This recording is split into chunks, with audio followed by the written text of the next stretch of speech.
So ಇಲ್ಲಿ screen ಮೇಲೆ ನೋಡಿ, ಈ ರೀತಿ ಸೆಂಟೆನ್ಸ್ಗಳನ್ನ ನಾವು ಇಂಗ್ಲೀಷ್ನಲ್ಲಿ ಹೇಳಬೇಕು ಅಂದರೆ ಪ್ಯಾಸಿವ್ ಸೆಂಟೆನ್ಸಿಂದನೇ ನಾವು ಹೇಳಬೇಕಾಗುತ್ತೆ. ಸೊ ಇವತ್ತಿನ ಕ್ಲಾಸ್ನಲ್ಲಿ ಇದೇ ರೀತಿಯಂಥ ಹಲವಾರು ಸೆಂಟೆನ್ಸ್ಗಳನ್ನ ನಾನು ಇಂಗ್ಲೀಷ್ನಲ್ಲಿ ಟ್ರಾನ್ಸ್ಲೇಟ್ ಮಾಡಿ ತೋರಿಸ್ತೀನಿ, ನಿಮಗೆ ರೂಲ್ ಹೇಳ್ಕೊಡ್ತೀನಿ. ಸೊ ಈ ವಿಡಿಯೋ ಎಂಡ್ವರೆಗೂ ನೋಡ್ತಾ ಇರಿ. ನೀವು ನನ್ನ ಚಾನಲ್ನಲ್ಲಿ ಫಸ್ಟ್ ಟೈಮ್ ವೀಡಿಯೋಸ್ ನೋಡ್ತಾ ಇದ್ದರೆ ವಿಡಿಯೋಗಳಿಗಿರುವ ಸಬ್ಸ್ಕ್ರೈಬ್ ಬಟನ್ ಕ್ಲಿಕ್ ಮಾಡಿ, ಪಕ್ಕದಲ್ಲಿರುವ ಬೆಲ್ ಐಕಾನ್ ಪ್ರೆಸ್ ಮಾಡಿ. ಈ ರೀತಿ ಮಾಡಿದರೆ ಮಾತ್ರ ನಾನು ಮುಂದೆ ಅಪ್ಲೋಡ್ ಮಾಡುವ ಎಲ್ಲ ವಿಡಿಯೋಗಳ ನೋಟಿಫಿಕೇಶನ್ ನಿಮ್ಮ ಮೊಬೈಲ್ ಹಾಗೂ ಡೆಸ್ಕ್ಟಾಪ್ಗೆ ಬರುತ್ತೆ. ಸೊ ನೀವು ಯಾವುದೇ ವಿಡಿಯೋ ಮಿಸ್ ಆಗೋದಿಲ್ಲ. ಈಗ ಆಲ್ರೆಡಿ ಸಬ್ಸ್ಕ್ರೈಬ್ ಆಗಿದ್ರೆ ಇದರ ಅವಶ್ಯಕತೆ ಇಲ್ಲ. Okay, let start. ಸೊ ಈ ವಿಡಿಯೋದಲ್ಲಿ ಇವತ್ತು ನಾನು ಹೇಳುವಂತಹ ಎಲ್ಲ ರೂಲ್ಸ್, ಸೆಂಟೆನ್ಸಸ್, ಸ್ಟ್ರಕ್ಚರ್ಸ್ ನಿಮಗೆ ಅರ್ಥ ಆಗಬೇಕು ಅಂದರೆ ನೀವು ಕ್ಲಾಸ್ ನಂಬರ್ 111ನಿಂದ 115ವರೆಗೂ ಎಲ್ಲ ವೀಡಿಯೋಗಳನ್ನ 5 ವೀಡಿಯೋಗಳನ್ನ ನೀವು ನೋಡಿರಲೇಬೇಕು.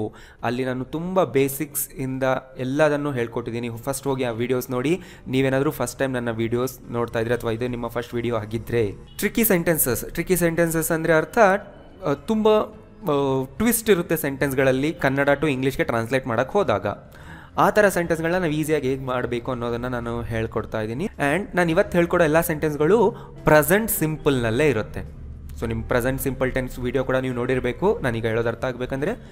ಸೊ ಪ್ಯಾಸಿವ್ ವಾಯ್ಸ್ನ ಪ್ರೆಸೆಂಟ್ ಸಿಂಪಲ್ನಲ್ಲಿ ಬರೆದಾಗ ಏನು ಅರ್ಥ ಕೊಡುತ್ತೆ? ಸೊ ಪ್ಯಾಸಿವ್ ವಾಯ್ಸ್ ಪ್ರೆಸೆಂಟ್ ಸಿಂಪಲ್ನಲ್ಲಿ ಇದ್ದಾಗ ಅದು ಫ್ಯಾಕ್ಟ್ಸ್ ಅಥವಾ ಜನರಲ್ ಇನ್ಫಾರ್ಮೇಷನ್ನ ಹೇಳ್ತಾ ಇರುತ್ತೆ. ಗೊತ್ತಾಗ್ತಿದಲ್ವ? ಜನರಲ್ ನಾಲೆಜ್ಗೆ ರಿಲೇಟೆಡ್ ಆದಂಥ ಇನ್ಫಾರ್ಮೇಷನ್, ಫ್ಯಾಕ್ಟ್ಸ್ಗಳನ್ನ ನಾವು ಹೇಳಬೇಕಂದ್ರೆ ಬಹಳಷ್ಟು ಸರಿ ಪ್ಯಾಸಿವ್ ವಾಯ್ಸಿಂದಾನೇ ಹೇಳಬೇಕಾಗುತ್ತೆ. 90%, 95% ಸೆಂಟೆನ್ಸ್ಗಳು ಪ್ರೆಸೆಂಟ್ ಸಿಂಪಲ್ ಪ್ಯಾಸಿವ್ ವಾಯ್ಸ್ನಲ್ಲೇ ಹೇಳಬೇಕು if you are talking about general information around the world. ಗೊತ್ತಾಗ್ತಿದಲ್ಲ? ಎಕ್ಸಾಂಪಲ್ಸ್ ನೋಡ್ತಾ ಹೋಗಿ ನಿಮಗೆ ಗೊತ್ತಾಗುತ್ತೆ. ಇದನ್ನು ಫಸ್ಟ್ ಮೈಂಡಲ್ಲಿ ಇಟ್ಕೊಳ್ಳಿ. ಅರ್ಥ ಆಗ್ತಿದಲ್ಲ? ನಾವು ಪ್ಯಾಸಿವ್ ವಾಯ್ಸ್ನ ಪ್ರೆಸೆಂಟ್ ಸಿಂಪಲ್ನಲ್ಲಿ ಮಾಡ್ತೀವಿ. ಮಾಡೋವಾಗ ಅದೇನು ಹೇಳುತ್ತೆ? ಫ್ಯಾಕ್ಟ್ಸ್ನ ಹೇಳುತ್ತೆ. ಜನರಲ್ ಇನ್ಫಾರ್ಮೇಷನ್ನ ಹೇಳೋವಾಗ ಮಾತ್ರನೇ ನಾವು ಯೂಸ್ ಮಾಡಬೇಕು. ಸೊ ಹಾಗಿದ್ಮೇಲೆ ಸ್ಟ್ರಕ್ಚರ್ ಹೇಗಿರುತ್ತೆ? ಈ ರೀತಿ ಇರುತ್ತೆ. ಫಸ್ಟು ಸಬ್ಜೆಕ್ಟ್ ಹಾಕಬೇಕು. ಅದಾದ ಮೇಲೆ is, am, are auxiliary verb ಬರುತ್ತೆ ಅಥವಾ ಹೆಲ್ಪಿಂಗ್ ವರ್ಬ್ ಬರುತ್ತೆ. ಸಬ್ಜೆಕ್ಟ್ ಮೇಲೆ ಡಿಪೆಂಡ್ ಆಗುತ್ತೆ. I, you, we, they, he, she, it ಮತ್ತೇನಿರುತ್ತೋ ಅದ್ರ ಪ್ರಕಾರ ನೀವು ಈಸ್ ಅಥವಾ ಆ್ಯಮ್ ಅಥವಾ ಆರ್ನ ಹಾಕಬೇಕು. ಪ್ಲಸ್ ಪಾಸ್ಟ್ ಪಾರ್ಟಿಸಿಪಲ್ ವರ್ಬ್ ಹಾಕ್ತೀರಾ. ಸೊ ಪಾಸ್ಟ್ ಪಾರ್ಟಿಸಿಪಲ್ ವರ್ಬ್ ಕೂಡ ನಿಮಗೆ ಗೊತ್ತಿರಬೇಕು. ಗೊತ್ತಿಲ್ಲ ಅಂದರೆ ವಿಡಿಯೋ ನಂಬರ್ 111 ಹೋಗಿ ನೋಡಿ. ಅಲ್ಲಿ ನಾನು 100 ವರ್ಬ್ಸ್ಗಳ ಲಿಸ್ಟ್ನ ತೋರಿಸಿದ್ದೀನಿ, ನಿಮ್ಗೆ ಗೊತ್ತಾಗುತ್ತೆ. ಫಸ್ಟ್ ಸೆಂಟೆನ್ಸ್ ನೋಡಿ, ಬೆಂಗಳೂರನ್ನು ಸಿಲಿಕಾನ್ ಸಿಟಿ ಎಂದು ಕರೆಯಲಾಗುತ್ತದೆ. ಸೊ ಕನ್ನಡದಲ್ಲಿ ಕೇಳೋವಾಗ ಪರ್ಫೆಕ್ಟ್ ಆಗಿದೆ ಅಲ್ವಾ? ಇದೇ ಥರ ನಾವು ಓದ್ತೀವಲ್ವಾ? ಇದೇ ಥರ ಹೇಳಬೇಕಾದ್ರೂ ನೀವು ಹೇಳ್ತೀರಾ. ಇದು ತುಂಬ ಫಾರ್ಮಲ್ ಆಗಿ ಹೇಳೋದು. ಬೆಂಗಳೂರನ್ನು ಸಿಲಿಕಾನ್ ಸಿಟಿ ಎಂದು ಕರೆಯಲಾಗುತ್ತದೆ. ಆ್ಯಂಡ್ ಇಲ್ಲಿ ಮತ್ತೊಂದು ನೋಡಿ, ನೀವು ಸಬ್ಜೆಕ್ಟ್ ಇಲ್ಲಿ ಅಂದರೆ ಯಾರು ಕರೀತಾರೆ ಅನ್ನೋದನ್ನು ಹೇಳ್ತಾ ಇಲ್ಲ ಅಲ್ವಾ? ಕೇವಲ ನಾವಿಲ್ಲಿ ಬೆಂಗಳೂರನ್ನು ಏನೆಂದು ಕರೆಯುತ್ತಾರೆ ಅನ್ನೋದನ್ನು ಹೇಳ್ತಿದ್ದೀವಿ. ಸೊ ಇಲ್ಲಿ ಕೇವಲ ನಾವು ಆ್ಯಕ್ಷನ್ಗೆ ಫೋಕಸ್ ಮಾಡ್ತಾ ಇದ್ದೀವಿ. ಅಂದರೆ ಆಬ್ಜೆಕ್ಟ್ ಮೇಲೆ ಆಗುವಂಥ ಎಫೆಕ್ಟ್ನ ಮೇಲೆ ಮಾತ್ರ ಫೋಕಸ್ ಮಾಡ್ತಾ ಇದ್ದೀವಿ. We are not caring about the subject. We are not really concerned with the subject who is doing this action. ಗೊತ್ತಾಗ್ತಿದೆ ಅಲ್ವಾ? ಸೊ ಬೆಂಗಳೂರನ್ನು ಸಿಲಿಕಾನ್ ಸಿಟಿ ಎಂದು ಕರೆಯಲಾಗುತ್ತದೆ. ಇದನ್ನು ಇಂಗ್ಲೀಷ್ಗೆ ಟ್ರಾನ್ಸ್ಲೇಟ್ ಮಾಡಿದಾಗ ಈ ರೀತಿ ಆಗುತ್ತೆ, Bangalore is called Silicon city. ತುಂಬ ಜನ ಇಲ್ಲಿ ತಪ್ಪು ಮಾಡ್ತಾರೆ ಈ ಥರ ಹೇಳುವಾಗ, ಕಾಲ್ಡ್ ಆ್ಯಸ್ ಅಂತ. ಅದು ಹಾಕೋ ಅವಶ್ಯಕತೆ ಇಲ್ಲ. ಅದು ಇಂಡಿಯನ್ ಸ್ಟೈಲ್ ಆಗುತ್ತೆ. ಆ ರೀತಿ ಹಾಕೋ ಅವಶ್ಯಕತೆನೇ ಇಲ್ಲ. ಆ ಥರ ನೀವು ಹಾಕಿದ್ರೆ ಏನೂ ಮೀನಿಂಗ್ ಕೊಡೋಲ್ಲ. ಆ ಥರ ಹಾಕಿದಾಗ ಏನಾಗುತ್ತೆ? Is called as silicon city ಅಂದರೆ ಅರ್ಥ ಸಿಲಿಕಾನ್ ಸಿಟಿ ಅಂತೆ ಕರೆಯುತ್ತೇವೆ. ಬಟ್ ಅದು ಏನೋ ಮೀನಿಂಗ್ಲೆಸ್ ಆಗುತ್ತೆ. ಆ ಥರ ಹಾಕಬೇಡಿ. ಗೊತ್ತಾಗ್ತಿಲ್ಲ? ನೋಡಿ, ಇಲ್ಲಿ ಬ್ಯಾಂಗ್ಳೂರ್ ಇದೆ, ಬ್ಯಾಂಗ್ಳೂರನ್ನ ಇಟ್ ಅಂತ ನೀವು ಕನ್ಸಿಡರ್ ಮಾಡಿ. ಆದ್ದರಿಂದ ಇಟ್ ಮುಂದೆ ಈಸ್ ಬಂದಿದೆ, ಈಸ್ ಬರಬೇಕು. ಆ್ಯಂಡ್ ಕಾಲ್ಡ್ ಅನ್ನೋದು ಪಾಸ್ಟ್ ಪಾರ್ಟಿಸಿಪಲ್ ವರ್ಬ್. ಗೊತ್ತಾಗ್ತಿಲ್ಲ? ಇಲ್ಲಿ ಕೇವಲ ನಾವು ಆ್ಯಕ್ಷನ್ ಮೇಲೆ ಫೋಕಸ್ ಮಾಡ್ತಾ ಇದ್ದೀವಿ. ಈ ಕೆಲಸನ ಯಾರು ಮಾಡ್ತಿದ್ದಾರೆ ಅನ್ನೋದನ್ನು ನಾವು ಇಲ್ಲಿ ಹೇಳ್ತಾ ಇಲ್ಲ, ಹೇಳಬೇಕಾಗಿಲ್ಲ, ಅವಶ್ಯಕತೆ ಇಲ್ಲ. ಹೇಳಿದ್ರೆ ಅದು ನಾನ್ಸೆನ್ಸ್ ಆಗುತ್ತೆ. ಸೊ ಇದರ ಆ್ಯಕ್ಟಿವ್ ವಾಯ್ಸ್ ಈ ರೀತಿ ಇರುತ್ತೆ. People call Bangalore Silicon City ಅಥವಾ we call Bangalore Silicon City ಈ ಥರ ಯಾರು ಹೇಳಲ್ಲ. ಕೇವಲ Bangalore is called Silicon City ಅಂತ ಹೇಳ್ತೀವಿ ಅಷ್ಟೇ ಅಲ್ವಾ? ಸೊ ಯಾಕೆ ಈ ರೀತಿ ಕರಿತೀವಿ ಅಂದರೆ ಬೆಂಗಳೂರಿನಲ್ಲಿ ತುಂಬ IT ಇಂಡಸ್ಟ್ರಿಗಳಿದೆ, ಸಾಫ್ಟ್ವೇರ್ ಕಂಪನಿಗಳಿದೆ. ಸೊ ಸಾಫ್ಟ್ವೇರ್ ಕಂಪನಿ ಅಂದ ತಕ್ಷಣ ನಮಗೆ ಮೈಂಡಿಗೆ ಬರೋದು ಸಿಲಿಕಾನ್ ಚಿಪ್. ಸೊ ಆದ್ದರಿಂದ ಆ ಥರ ಒಂದು ಸಿಂಬಾಲಿಕ್ ಆಗಿ ಸಿಲಿಕಾನ್ ಸಿಟಿ ಅಂತ ಕರೀತಾರೆ ಅಷ್ಟೇ. ಚಾರ್ಲ್ಸ್ ಬ್ಯಾಬೇಜನ್ನು ಕಂಪ್ಯೂಟರ್ನ ಪಿತಾಮಹ ಎಂದು ಕರೆಯಲಾಗುತ್ತದೆ ಅಥವಾ ಕರೆಯುತ್ತಾರೆ. ನೀವೇನಾದರೂ ಹಾಕ್ಕೊಳ್ಳಿ. Charles Babbage is known as father of computer. So ಇಲ್ಲಿ ನೋಡಿ, ಈಸ್ ನೌನ್ ಅಂತ ಬಂತು. ಅಫ್ಕೋರ್ಸ್ ಇದು ಎಕ್ಸಾಕ್ಟ್ ಟ್ರಾನ್ಸ್ಲೇಷನ್ ಅಲ್ಲ. ಈಸ್ ನೌನ್ ಅಂದರೆ ಅವರು ಆ ರೀತಿಯಾಗಿ ನಮಗೆ ಗೊತ್ತಿದ್ದಾರೆ. ಯಾವ ರೀತಿಯಾಗಿ ಗೊತ್ತಿದ್ದಾರೆ? ಫಾದರ್ ಆಫ್ ಕಂಪ್ಯೂಟರ್ ಆಗಿ ನಮಗೆ ಗೊತ್ತಿದ್ದಾರೆ. ಓಕೆ, ಆ ರೀತಿಯಾಗಿ ಅವ್ರು ರೆಕಗ್ನೈಸ್ ಆಗ್ತಾರೆ. ಆದ್ದರಿಂದ ನಾನು ಅಲ್ಲಿ ನೌನ್ ಹಾಕಿದ್ದೀನಿ. ಬುಕ್ಸಲ್ಲಿ ಓದೋವಾಗಲೂ ಕೂಡ ನಿಮಗೆ ಇದೇ ರೀತಿಯೇ ಬರುತ್ತೆ. ಆದ್ದರಿಂದ ನಾನು ಸೇಮ್ ಸೆಂಟೆನ್ಸ್ನ ತೊಗೊಂಡಿದ್ದೀನಿ. ಗೊತ್ತಾಗ್ತಿಲ್ಲ, ಈ ರೀತಿ ಸೆಂಟೆನ್ಸ್ನ ಇದೇ ರೀತಿ ಟ್ರಾನ್ಸ್ಲೇಟ್ ಮಾಡಬೇಕು. ಸೊ ಚಾರ್ಲ್ಸ್ ಬ್ಯಾಬೇಜ್, ಇಲ್ಲಿ ಒಬ್ಬ ಪರ್ಸನ್ ನೇಮ್ ಬಂದಿದ್ರೆ ಅದರಿಂದ ಇಸ್ ಹಾಕಬೇಕು. ಮುಂದೆ ನೋಡಿ ನೌನ್ ಇದೆ. ಸೊ ನೋನ ಪಾಸ್ಟ್ ಪಾರ್ಟಿಸಿಪಲ್ ನೌನ್. ಆ್ಯಸ್ ಇಲ್ಲಿ ಬಂದಿದೆ. ಯಾಕೆ ಇಲ್ಲಿ ಆ್ಯಸ್ ಬಂದಿದೆ ಅಂದರೆ ಅವರು ಏನಾಗಿ ಗುರುತಿಸ್ಕೊಳ್ತಾ ಇದ್ದಾರೆ, ಫಾದರ್ ಆಫ್ ಕಂಪ್ಯೂಟರ್ ಆಗಿ ಗುರುತಿಸ್ಕೊಳ್ತಿದ್ರು. ಆದ್ದರಿಂದ ಇಲ್ಲಿ ಆ್ಯಸ್ ಬರಬೇಕಾಗುತ್ತೆ. This make sense here. Okay, next ನೋಡಿ, ಇಲ್ಲಿ ತರಕಾರಿಗಳನ್ನು ಮಾರಲಾಗುತ್ತದೆ. Just we are focusing on the action. So we don't need to add any subject here. ಇಲ್ಲೇನಾಗುತ್ತಾಗ ವೆಜಿಟೇಬಲ್ಸ್ ಆರ್ ಸೋಲ್ಡ್ ಹಿಯರ್. ಇಲ್ಲಿ ಟ್ಯೂಷನ್ ಕ್ಲಾಸಸ್ಗಳನ್ನು ತೆಗೆದುಕೊಳ್ಳಲಾಗುತ್ತದೆ. Tuition classes are conducted here. So ಗೊತ್ತಾಗ್ತಿಲ್ಲ, ನಾವು ಫ್ಯಾಕ್ಟ್ಸ್ನ ಹೇಳ್ತಾ ಇದ್ದೀವಿ, ಜನರಲ್ ಇನ್ಫಾರ್ಮೇಷನ್ನ ಹೇಳ್ತಾ ಇದ್ದೀವಿ, ಆ್ಯಂಡ್ ಅದನ್ನು ಪ್ಯಾಸಿವ್ ಸೆಂಟೆನ್ಸ್ನಲ್ಲಿ ಹೇಳ್ತಾ ಇದ್ದೀವಿ. ಆ್ಯಂಡ್ ಎಲ್ಲ ಸೆಂಟೆನ್ಸ್ಗಳು ಪ್ರೆಸೆಂಟ್ ಸಿಂಪಲ್ನಲ್ಲೇ ಇದೆ. 1 ಗಂಟೆಗೆ ಊಟ ಬಡಿಸಲಾಗುತ್ತದೆ ಅಥವಾ ಊಟ ನೀಡಲಾಗುತ್ತದೆ. Lunch is served at 1 o'clock. ಚಪಾತಿಯನ್ನು ಗೋಧಿಯಿಂದ ಮಾಡಲಾಗುತ್ತದೆ. ಓಕೆ, ಫಸ್ಟ್ ಗೋಧಿ ಹಿಟ್ಟಿಂದ. ಸೊ ಚಪಾತಿಯನ್ನು ಗೋಧಿಯಿಂದ ಮಾಡಲಾಗುತ್ತದೆ. Chapati is made from wheat. ನೋಡಿ, ಇಲ್ಲಿ ಚಪಾತಿ ಮುಂದೆ ಈಸ್ ಬಂದಿದೆ ಆ್ಯಂಡ್ ಇಲ್ಲಿ ಮೇಡ್ ಹಾಕಿದ್ದೀವಿ. ಸೊ ಮೇಡ್ ಅನ್ನೋದು ಪಾಸ್ಟ್ ಪಾರ್ಟಿಸಿಪಲ್. ಆ್ಯಂಡ್ ಇಲ್ಲಿ ತುಂಬ ಸರಿ ಈ ಥರನೂ ನಿಮಗೆ ಕೇಳ್ಬೋದು, chapati is made of wheat ಅಂತ.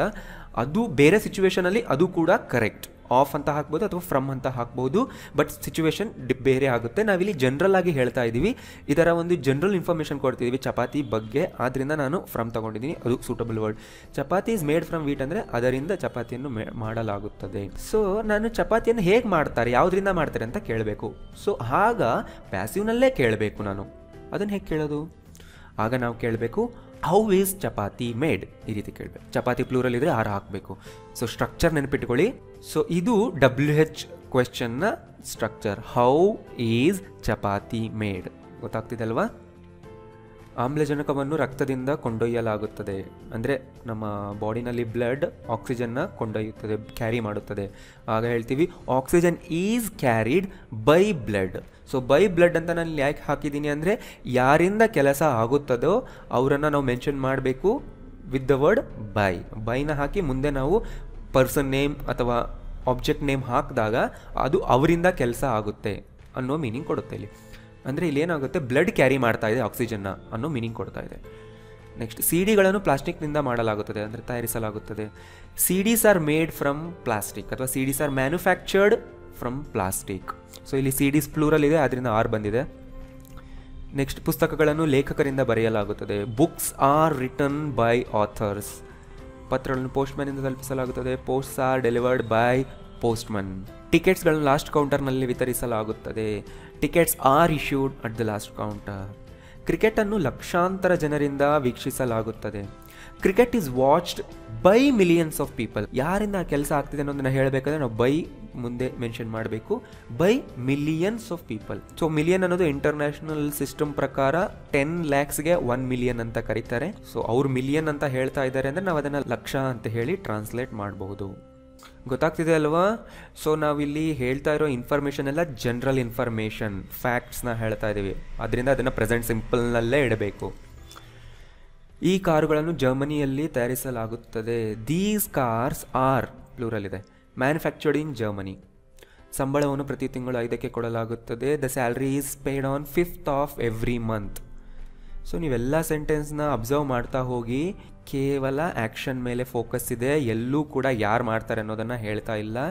ಅದು ಕೂಡ ಇಂಪಾರ್ಟೆಂಟ್ ಇದ್ದರೆ ಬೈಯಿಂದ ನಾವು ಮೆನ್ಷನ್ ಮಾಡ್ತೀವಿ. ಸ್ವಾತಂತ್ರ್ಯ ದಿನವನ್ನು ಆಗಸ್ಟ್ 15ರಂದು ಆಚರಿಸಲಾಗುತ್ತದೆ. Independence day celebrated on 15th August. ಇದಂತೂ ನೀವು ಕಾಮನ್ ಆಗಿ ಕೇಳ ಇರ್ತೀರ, ಈಸ್ ಸೆಲೆಬ್ರೇಟೆಡ್. ಯಾಕೆ ಬಂದಿದೆ ಅಂತ ಗೊತ್ತಾಗ್ತದೆ ಅಲ್ವಾ? ಇದು ಪ್ಯಾಸಿವ್ನಲ್ಲಿದೆ. We are only focusing on the action and ಆದ್ದರಿಂದ ನಾವಲ್ಲಿ ಈಸ್ ಮುಂದೆ ಹಾಕಿರೋದು ಪಾಸ್ಟ್ ಪಾರ್ಟಿಸಿಪಲ್ ವರ್ಬ್. ಅತಿ ಹೆಚ್ಚಿನ ಸ್ಮಾರ್ಟ್ಫೋನ್ಗಳನ್ನು ಚೈನಾದಲ್ಲಿ ತಯಾರಿಸಲಾಗುತ್ತದೆ. Most of the smartphones are manufactured in China. Taj ಮಹಲನ್ನು ಪ್ರತಿ ತಿಂಗಳು ಸಾವಿರಾರು ಜನರಿಂದ ವೀಕ್ಷಿಸಲಾಗುತ್ತದೆ. The Taj Mahal is visited by thousands of people every month. Is visited. So ನಾನು ಫಾಸ್ಟಾಗಿ ಟ್ರಾನ್ಸ್ಲೇಟ್ ಮಾಡ್ತಾ ಹೋಗ್ತಾ ಇದ್ದೀನಿ, ನಿಮಗೆ ಅರ್ಥ ಆಗ್ತಿದೆ ಅಂದ್ಕೊಳ್ತಾ ಇದ್ದೀನಿ. ಯಾಕೆ ಅಂದರೆ ಇದರ ಬೇಸಿಕ್ಸ್ನೆಲ್ಲ ನಾನು ಲಾಸ್ಟ್ 5 ವೀಡಿಯೋಸಲ್ಲಿ ತುಂಬ ಎಕ್ಸ್ಟೆನ್ಸಿವ್ ಆಗಿ ಕವರ್ ಮಾಡಿದ್ದೀನಿ. ಆದ್ದರಿಂದ ನೀವು ಆ ಎಲ್ಲ ವೀಡಿಯೋಸ್ ನೋಡಿದ್ದೀರಾ ಅಂತ ಅಂದ್ಕೊಂಡು ನಾನು ನಿಮಗೆ ಎಲ್ಲ ಸೆಂಟೆನ್ಸ್ಗಳನ್ನ ಕೊಡ್ತಾ ಇದ್ದೀನಿ. ನಿಮಗೆ ಕ್ಯಾಚ್ ಮಾಡೋದು ಕಷ್ಟ ಆಗ್ತಿದೆ ಅಂದರೆ ಫಸ್ಟ್ ಹೋಗಿ ಲಾಸ್ಟ್ 5 ವೀಡಿಯೋಸ್ ನೋಡಿ. ಭಾರತದಲ್ಲಿ ಪ್ರತಿ ವರ್ಷ ರಸ್ತೆ ಅಪಘಾತಗಳಲ್ಲಿ ಸಾವಿರಾರು ಜನರು ಮೃತಪಡುತ್ತಾರೆ. Thousands of people are killed. So thousands of people ಅದು ಪೂರ್ತಿಯಲ್ಲಿ ಸಬ್ಜೆಕ್ಟ್ ಆಗುತ್ತೆ. ಆ್ಯಂಡ್ ಅದು ಪ್ಲೂರಲ್ ಆಗಿರೋದ್ರಿಂದ are killed in road accidents in India every year. ಟೈಮ್ನ ಲಾಸ್ಟಲ್ಲಿ ಹಾಕಬೇಕು ಯಾವಾಗಲೂ. ವಿಶ್ವಕಪ್ಪನ್ನು ಪ್ರತಿ 4 ವರ್ಷಗಳಿಗೊಮ್ಮೆ ಆಯೋಜಿಸಲಾಗುತ್ತದೆ. Cricket world cup is held every 4 years. ಇಲ್ಲಿ ಹೆಲ್ಡ್ ಅನ್ನೋದು ಹೋಲ್ಡ್ನ ಪಾಸ್ಟ್ ಪಾರ್ಟಿಸಿಪಲ್.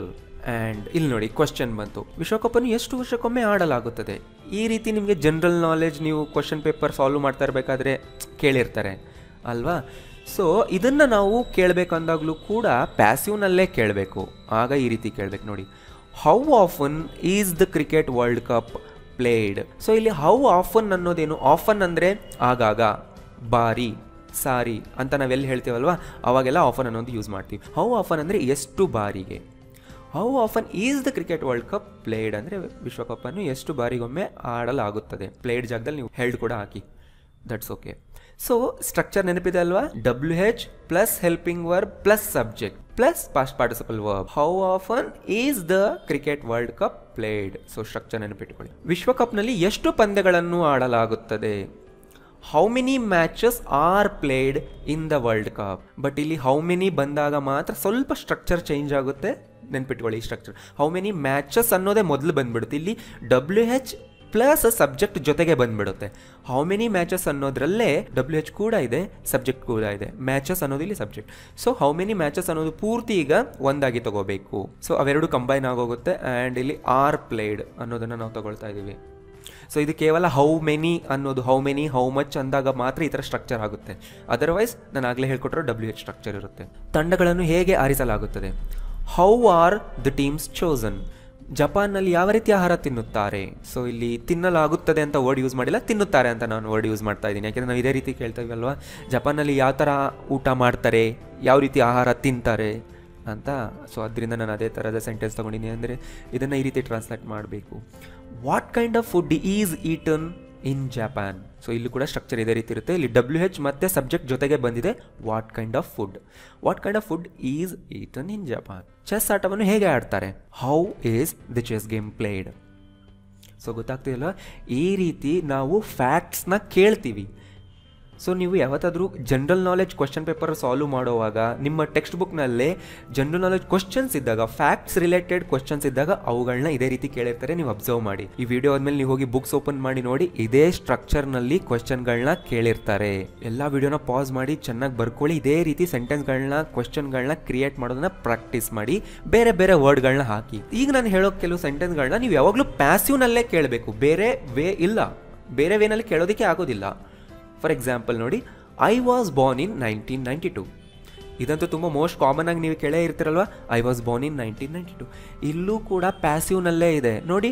ಐ ಮುಂದೆ ವಾಸ್ ಬಂದಿದೆ ಪ್ಲಸ್ ಪಾಸ್ಟ್ ಪಾರ್ಟಿಸಿಪಲ್ ಬಂದಿದೆ. ಬಾರ್ನ್ ಅನ್ನೋದು ಡೈರೆಕ್ಟ್ಲಿ ಅಡ್ಜೆಕ್ಟಿವ್, ಅದು ಪಾಸ್ಟ್ ಪಾರ್ಟಿಸಿಪಲ್ ಅಡ್ಜೆಕ್ಟಿವ್, ಅದು ಗೊತ್ತಾಗ್ತಿದೆ ಅಲ್ವಾ? ನಾನು ಜನಿಸಿದ್ದು 1992ನಲ್ಲಿ ಅನ್ನೋದನ್ನು ನಾವು ಇಂಗ್ಲೀಷ್ನಲ್ಲಿ ಪ್ಯಾಸಿವ್ನಲ್ಲೇ ಹೇಳಕ್ಕೆ ಸಾಧ್ಯ. ಬೇರೆ ಸೆಂಟೆನ್ಸ್ ಯೂಸ್ ಮಾಡಿಕೊಂಡು ಹೇಳಿದ್ರೆ ಅದು ತುಂಬ ಇನ್ಅಪ್ರೋಪ್ರಿಯೇಟ್ ಆಗಿರುತ್ತೆ, ಹೇಳೋದಕ್ಕೂ ಕೂಡ ಬರೋದಿಲ್ಲ. ಗೊತ್ತಾಗ್ತಿದಲ್ವಾ? ಕೆಲವು ಸೆಂಟೆನ್ಸ್ಗಳು ಪ್ಯಾಸಿವ್ನಲ್ಲಿ ಮಾತ್ರನೇ ಇರುತ್ತೆ. ವೇರ್ ವರ್ ಯು ಬಾರ್ನ್ ಅಂದರೆ ನೀನು ಹುಟ್ಟಿದ್ದು ಎಲ್ಲಿ. ಇದೇ ರೀತಿ ನೀವು ಬೇರೆಯವರಿಗೆ ಕೇಳಬೇಕು. ಗೊತ್ತಾಗ್ತಿಲ್ಲ? ಇಲ್ಲೂ ನೋಡಿ, ಯು ಇರೋದ್ರಿಂದ ವರ್ ಬಂದಿದೆ ಆ್ಯಂಡ್ ಬಾರ್ನ್ ಬಂದಿದೆ. And around 100 babies are born in this hospital every week. ಈ ಆಸ್ಪತ್ರೆಯಲ್ಲಿ ಪ್ರತಿ ವಾರ ಸುಮಾರು 100 ಮಕ್ಕಳು ಜನಿಸುತ್ತಾರೆ. ಸೊ ಇಲ್ಲೂ ಕೂಡ ನೋಡಿ, ಆರ್ ಮುಂದೆ ಬಾರ್ನ್ ಬಂದಿದೆ. ನೆನ್ಪಿಟ್ಕೊಳ್ಳಿ, ಬಾರ್ನ್ ಅಡ್ಜೆಕ್ಟಿವ್ ಅಂತ ಕರಿತೀವಿ. ಗೊತ್ತಾಗ್ತಿದೆ ಅಲ್ವಾ? ಸೊ ಈ ಸೆಂಟೆನ್ಸ್ಗಳನ್ನ ಈ ರೀತಿ ಹುಟ್ಟು ಅಥವಾ ಜನನದ ಬಗ್ಗೆ ನಾವು ಕೇಳಬೇಕು ಅಂದರೆ ಬಾರ್ನ್ ಇಂದಾನೇ ಕೇಳಬೇಕು. When were you born, where were you born, he was born, she was born, we were born, they were born ಅಂತಾನೆ. ಸೊ ಐ ಹೋಪ್ ನಿಮಗೆ ಇದು ಅರ್ಥ ಆಗ್ತದೆ ಅಂದ್ಕೊಳ್ತಾ ಇದ್ದೀನಿ. ಆ್ಯಂಡ್ ನಾನು ನಿಮಗೆ ಹೇಳ್ತಾ ಇದ್ದೆ ಅಲ್ವಾ, ಯಾವಾಗಲೂ ಇಂಗ್ಲೀಷ್ನಲ್ಲಿರುವಂಥ ವೀಡಿಯೋಗಳನ್ನ ನೋಡ್ತಾ ಇರಿ ಅಂತ. ನಾನು ನಿಮಗೆ ಕೆಳಗಡೆ ಟಾಪ್ ಕಾಮೆಂಟ್ನಲ್ಲಿ ಒಂದು ಚಾನಲ್ನ ಲಿಂಕ್ ಪೇಸ್ಟ್ ಮಾಡಿದ್ದೀನಿ. ಆ ಲಿಂಕ್ ಕ್ಲಿಕ್ ಮಾಡಿ ಚಾನಲ್ ಓಪನ್ ಮಾಡಿ. ಅಲ್ಲಿ ಅವರು ಇಂಗ್ಲೀಷ್ನಲ್ಲಿ ತುಂಬ ಸಿಂಪಲ್ ಇಂಗ್ಲೀಷ್ನಲ್ಲಿ ತುಂಬ ಎಜುಕೇಷನಲ್ ಕಂಟೆಂಟ್ನ ಕೊಡ್ತಾ ಇದ್ದಾರೆ. ಅದರಿಂದ ನಿಮಗೆ ಲೈಫ್ಗೆ ಬೇಕಾದಂಥ ಎಜುಕೇಷನಲ್ ಕಂಟೆಂಟ್ ಕೂಡ ಸಿಗುತ್ತೆ. ಆ್ಯಂಡ್ ಇಂಗ್ಲೀಷ್ನ ಹೇಗೆ ಪ್ರೆಸೆಂಟ್ ಮಾಡಬೇಕು, ಇಂಗ್ಲೀಷ್ನ ಹೇಗೆ ಮಾತಾಡಬೇಕು ಅನ್ನೋದು ಕೂಡ ಕಲಿಯೋದಕ್ಕೆ ಸಿಗುತ್ತೆ. ಹೋಗಿ ನಾನು ಕೆಳಗಡೆ ಲಿಂಕ್ ಕೊಟ್ಟಿದ್ದೀನಿ, ಆ ಲಿಂಕ್ನ ಫಾಲೋ ಮಾಡಿ, ಆ ಚಾನಲ್ನಲ್ಲಿರೋ ವಿಡಿಯೋಗಳನ್ನ ನೋಡಿ. ನಿಮ್ಗೆ ಇಷ್ಟ ಆದರೆ ಆ ಚಾನಲ್ ಕೂಡ ಸಬ್ಸ್ಕ್ರೈಬ್ ಮಾಡ್ಕೊಳ್ಳಿ.